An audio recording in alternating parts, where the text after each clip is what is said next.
Assalamualaikum warahmatullahi wabarakatuh. Bagaimana kabarnya teman-teman? Semoga kita dalam keadaan sehat walafiat. Teman-teman, bagaimana sih cara kita agar bisa menjadi pendengar yang baik? Gini teman-teman, yang pertama, fokuskan perhatian kita. Ingat, letakkan HP atau sesuatu yang mengganggu kita untuk mendengarkan orang yang sedang berbicara. Tatap mata mereka, tatap mata lawan bicara. Beri bahasa tubuh yang terbuka seperti kita fokus mendengarkan mereka. Tunjukkan bahwa kamu itu benar-benar hadir, bukan hanya secara fisik tetapi juga secara pikiran. Bukan begini, itu salah. Kita harus benar-benar fokus pada mereka. Yang kedua, jangan memotong pembicaraan mereka. Biarkan lawan bicara kita itu menyelesaikan kalimatnya. Tahan keinginan kita itu untuk langsung menanggapi atau memberikan solusi. Tahan dulu, selesaikan biar dia itu selesai dulu berbicara. Dengarkan dengan sabar sampai ia benar-benar selesai dalam berbicara. Yang ketiga, dengarkan untuk memahami, bukan membalas. Ini juga penting teman-teman. Hindari mendengarkan hanya untuk menyusun kata-kata agar nanti bisa memberikan jawaban kepada si lawan bicara itu. Tapi kita dengarkan dulu apa yang dicurhatkannya.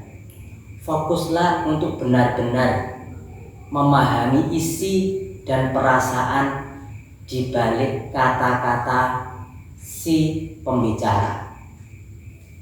Tanyakan dalam hati kita, apa ya yang sebenarnya dia rasakan dan dia butuhkan. Itu kita pendam dulu dalam hati. Yang keempat, tunjukkan dengan pertanyaan ringan. Gunakan pertanyaan seperti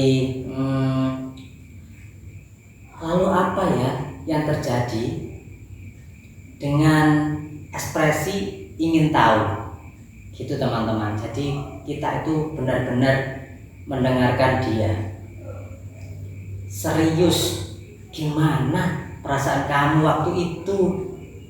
Nah, ini tuh menunjukkan bahwa kamu memperhatikan dan tertarik dengan si lawan bicara kamu. Gitu teman-teman. Yang kelima, gunakan bahasa tubuh dan respon aktif. Tadi bahasa tubuhnya seperti benar-benar mendengarkan. Angkat kepala kita. Benar-benar tidak begini.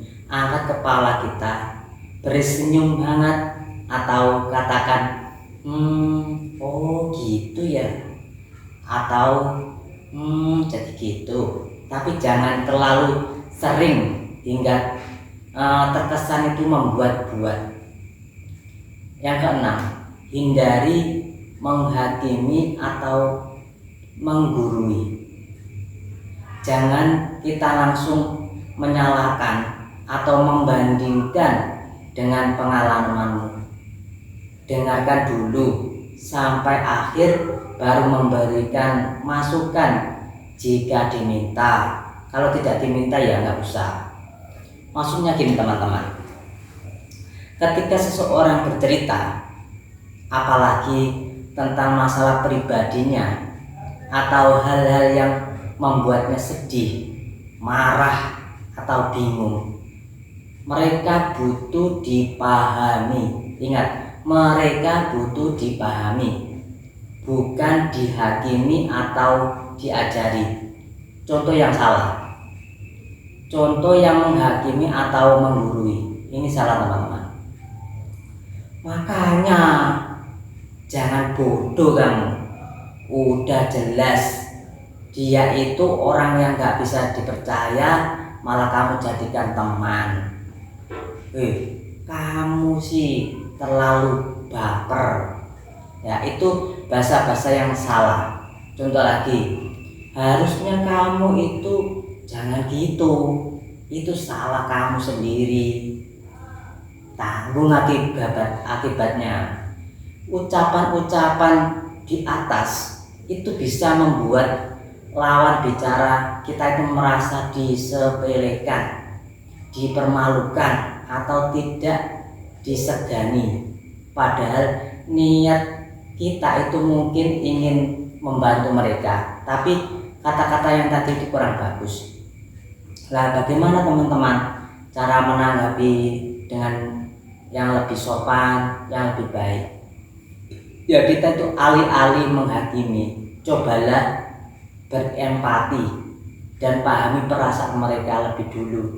Contohnya, aku mengerti kenapa kamu merasa kecewa.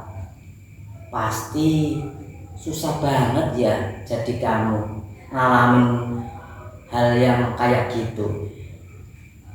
Aku nggak bisa menyalahkan gimana rasanya, tapi aku di sini buat kamu, gitu teman-teman. Setelah mereka tenang dan mereka merasa dimengerti, barulah kamu bisa memberikan saran, dan itu pun dengan nada yang lembut, bukan menggurui. Yang selanjutnya teman-teman, ulangi atau rangkum apa yang mereka katakan. Ulangi dan rangkum. Setelah mereka selesai bicara, kamu bisa berkata, jadi kamu merasa kecewa ya karena tidak dianggap sama si dia. Ya, ini itu menunjukkan kamu mendengarkan dengan penuh perhatian.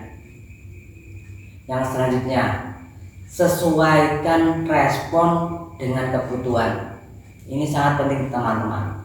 Sesuaikan respon dengan suatu kebutuhan. Kadang-kadang orang hanya ingin didengarkan, bukan dihakimi, bukan dicaci, bukan mencari solusi, tapi kadang-kadang cuma ingin didengarkan saja teman-teman. Pertanyaan gini, kamu mau aku dengerin aja atau kamu mau saran? Gitu pertanyaannya. Maksudnya gitu teman-teman, karena tidak semua orang itu bercerita untuk ingin diberi solusi. Banyak dari mereka hanya ingin didengarkan dan dimengerti tanpa harus mendapatkan nasihat atau ceramah, karena kadang-kadang mereka sudah banyak sekali mendengar kata-kata yang membuat bosan kalau terlalu banyak solusi. Masalah umumnya kadang-kadang begini teman-teman, kita sering langsung memberi saran atau solusi padahal mereka belum siap mendengarkannya. Mereka itu masih pikirannya masih kacau. Mereka hanya butuh tempat curhat, tempat untuk berbagi, bukan untuk penyelesaian yang cepat. Contohnya gini teman-teman, orang yang mengatakan aku capek banget sama pekerjaan, rasanya pengen berhenti. Ya, kalau si pendengarnya itu harus menjawab, ya udah resign aja nggak apa-apa, tapi jangan lupa cari kerja yang lain ya.